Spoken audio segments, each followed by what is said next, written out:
There is a war happening right now, and you, my friend, are the target. The biggest and most powerful forces in the world have deployed a virus, and once infected, your attention will be overtaken. Your attention has become the most valuable thing on the planet because the ability to grab your attention and hold it is what separates the profitable from the broke. We are witnessing this virus spread worldwide. It's sucking our energy, draining our time, and lessening our experience of life. Once you are infected, you probably notice this. You have an inability to focus, a clinging sense that you're wasting your life.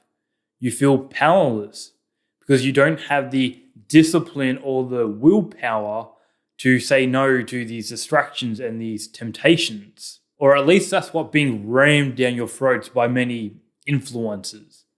Not me. I've come to realize that if we want to win this war, we need to bring out the big guns.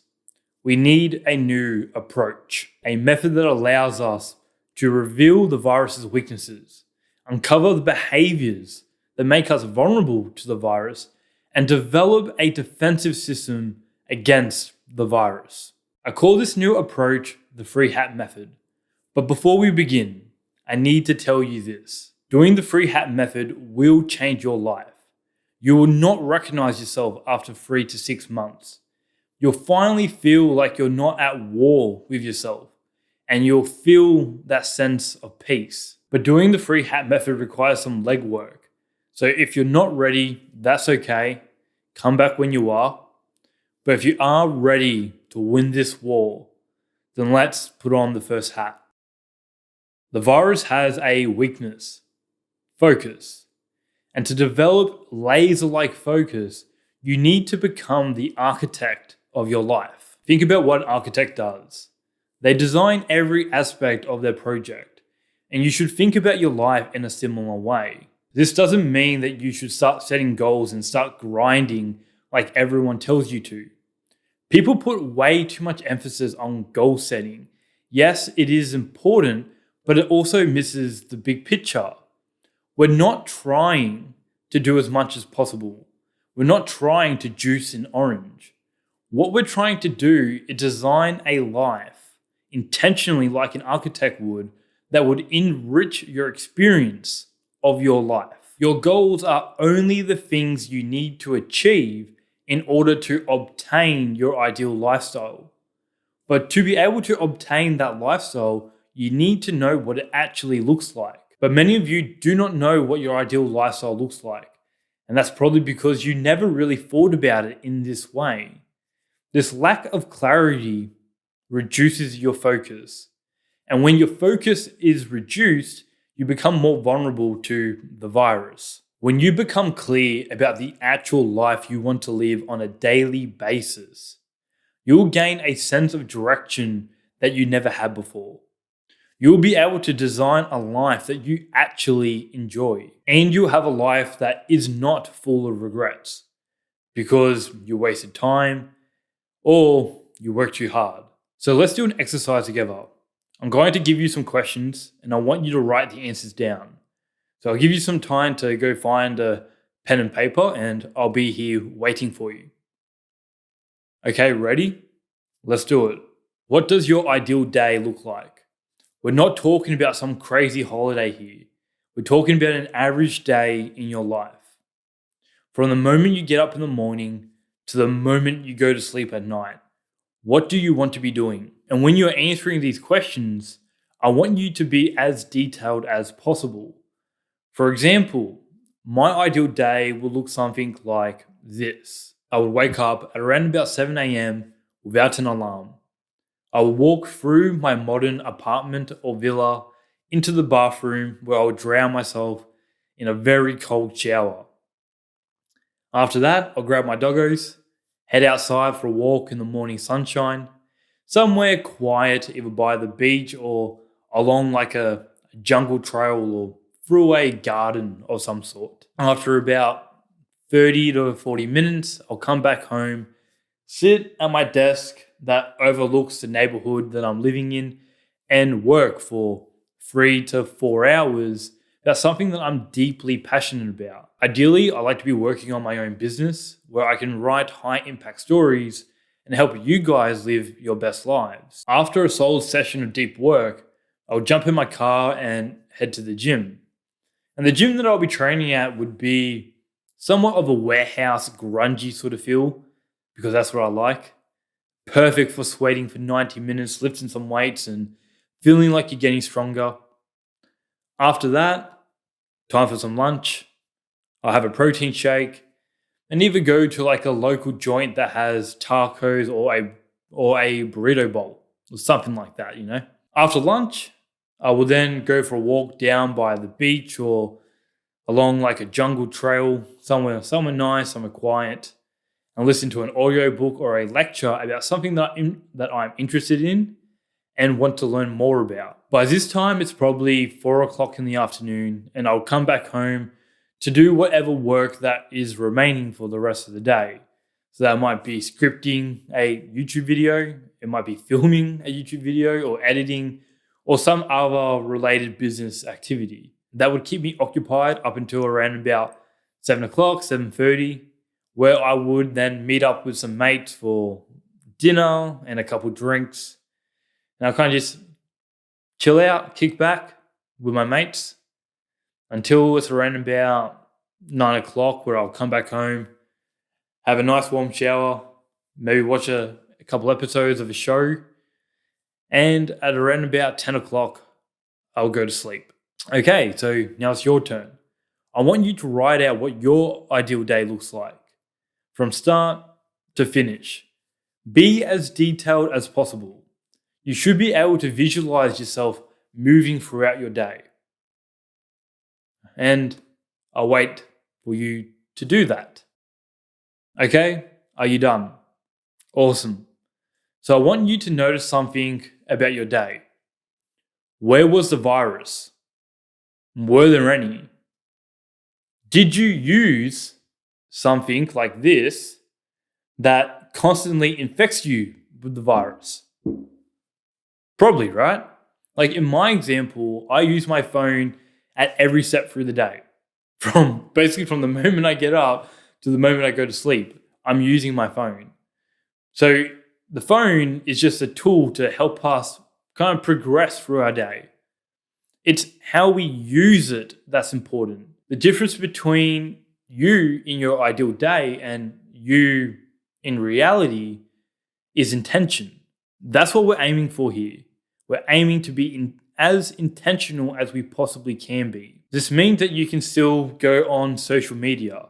This means that you can watch a YouTube video or Netflix. This means you can still play video games if that's what you enjoy. As long as you're doing so intentionally, that's what matters. You only run into a problem when you find yourself doing something that you don't want to be doing. That's when you know you become infected. And that's what we're trying to avoid. So now that you have designed the life that you actually want to live, you must find the behaviors that make you vulnerable to the virus. And to do that, we need to put on the engineer's hat. If you're new here, I am an engineer, and my job is to solve problems by trying to find patterns. And to do that, I need to be specific, not general. Here's an example. Most of us struggle with pretty high screen time, right? So a general approach to that problem is looking at my phone and being like, yeah, this is the problem. Whereas a specific approach is to reflect on the behaviors that cause me to have high screen time. That's what we're trying to solve here. And once you put yourself under the microscope, you're definitely going to find those behaviors. So here's what I want you to do. I want you to download an app where you can create a custom alarm that repeats in regular intervals. I like the app called Repeat Alarm, so feel free to use that if you want to. Once you have your app downloaded, create an alarm and name it "Were You Intentional?" Set the time range for the hours that you're awake, so from 7 a.m. to 11 p.m., for example, and set the interval for every 30 minutes. That way, your phone is going to give you a prompt, an alarm, to remind you about how you're spending your time, to get you to reflect if you're being intentional with your time. I know it's tedious and I know it's super annoying, but that's the point. The idea here is to slow down and really reflect on these behaviors. So if the phone goes off and you did spend the last 30 minutes with intention, perfect. You have no problem. But if you spent the last 30 minutes not how you intended, I want you to open up a notepad or the note app in your phone and record the time and try to recall what you were feeling before you got distracted. Because that's key here. That's key here because our minds work in very complicated ways. You don't get infected by the virus because you are lazy or because you lack discipline. These are learnt behaviors after years of practice. And often you develop these behaviors as a way to protect yourself from something worse than the virus. Now, I won't go into detail here, but 2 books that I really did enjoy about this topic were 1, The Body Keeps the Score, and 2, No Bad Parts. By the way, if you have experienced some real shit, it is absolutely worthwhile to go seek out a qualified and good, let me put an emphasis on good therapist, because they're going to be invaluable in working out what the fuck is going wrong. But whatever you do, your idea here is to build the awareness about what behaviors we have that make us vulnerable to the virus. Because once we have that awareness, we can then develop defensive systems in order to protect ourselves. And I have a couple examples from my own life, and I think they'll probably be pretty common to you too. Actually, I need to plug my laptop in. All right, we have power. So the first is poor energy management. This is when I'm tired and I'm looking for easy ways to rest. I call it passive recovery.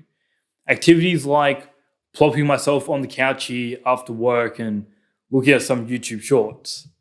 In the moment, it feels like I'm resting, but it never brings me energy. It never does. It only ever takes away from it. So instead, I've realized that if I go to the gym straight after work, or if I go for a walk, I always come back with a fresher state of mind. This is what I call active recovery. It's the activities that actually bring us energy. That's what we need to do more of. The rule here is become a master at managing your energy levels. Find the activities that bring you energy and do them as often as you can. Recover like it's your job. The second common example that I have found in my life is actually something I don't see anyone talk about very often at all.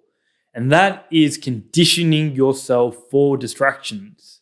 And the reverse is conditioning yourself for success. And what I mean is your brain actually makes associations with different activities just by the different room that you're in. It's pretty crazy in all honesty, because when I'm sitting at that desk over there, I have no problem with distractions, like zero. And the reason why is because when I'm there, I have conditioned myself to have absolute focus. But when I'm sitting here on this couch, I am so vulnerable to the virus because that's the way I have conditioned myself. This here is a place of rest and relaxation. I don't have to be on here. So what I've done to combat this is, rather than watching YouTube videos on my phone, I'm watching them on the TV.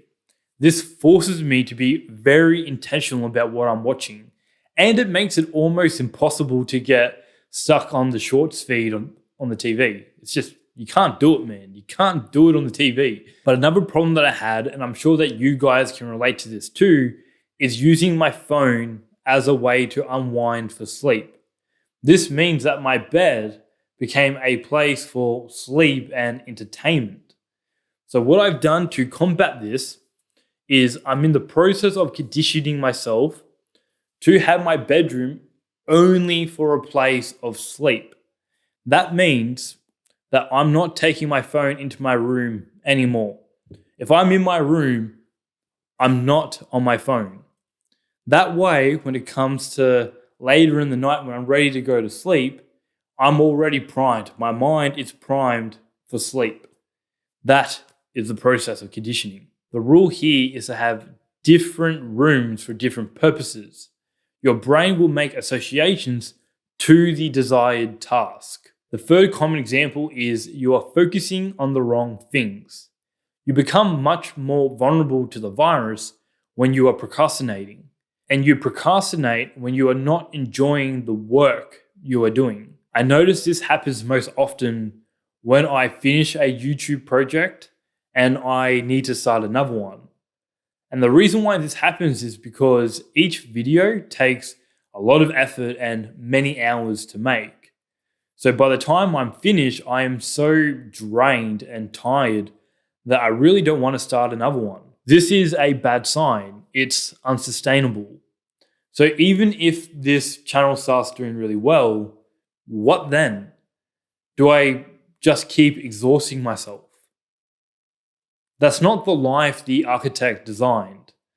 That's the reason why we started with this. So over the last couple of months, I've been trying to find a better way. And I've realized that in the past, I put too much time and effort into the video editing and the animations. YouTubers call this retention editing. And we do this because we want to trick your psychology into holding your attention for as long as possible. But I don't want to play that game anymore. I only want to focus on the things that are actually valuable to you. And in my case, it's the information that I put in these videos. I'm going to trust you guys to watch the videos. I'm going to allow you guys to decide if you want to watch this or not, if you want to give me your attention or if you don't. And that allows me to spend my time doing things that I really do enjoy. And that's writing high impact stories to help you guys live the best lives you can. And I can do that for the rest of my life. The fourth common example is something that's probably going to hit home for a lot of you. And that is you need to stop thinking so much. Seriously, overthinking is a real bitch. When you're in this state of indecision, you become a lot more vulnerable to the virus. You can beat this by spending time at the start of the week and day to structure the activities you want to do. You need a plan and you need to follow it. Structure your day so that by the end, you can rest and you can feel proud about the work that you put in. It only needs to be 1 to 2 hours of focused work every day to have this feeling that you're moving towards your ideal lifestyle. But remember, only do as much work today as what you can recover from. We are not trying to juice an orange. We are trying to enrich our experience of life. So now that I have a defensive system for these 4 responsibilities, it is time to put on the last hat. It's time to become the scientist. The job of a scientist is to develop a hypothesis. They then develop a test to check whether the hypothesis was correct or not. I design my defensive systems for my own vulnerabilities. It took many attempts and many failed hypotheses until I got something robust. But even now, the virus slips through the cracks. That's okay. We're human. We're not perfect. So what has worked for me may not work for you. So you must keep experimenting until you find a defensive system that works for you. But even then, our enemy is constantly evolving. It's constantly adapting. So too must our defensive systems. So you must keep innovating and you must not give up. So that, my friends, is the 3 hat method. Become the architect and develop focus. Become the engineer and generate defensive systems for your vulnerabilities. Become the scientist and innovate the defense for a changing enemy. Come back to this video after 3 to 6 months of implementing this method and let me know how your life has changed. I'll be waiting and I'll be reading the comments. Well, my friends, now that you know the free hat method, there is actually a meditation technique that is going to be your secret weapon in this war against the virus. It is, in my opinion, the only meditation technique worth learning. And I will teach you that in the next video. So I'll link it here once I release it. But for now, as always, I appreciate you, and I will see you in the next one.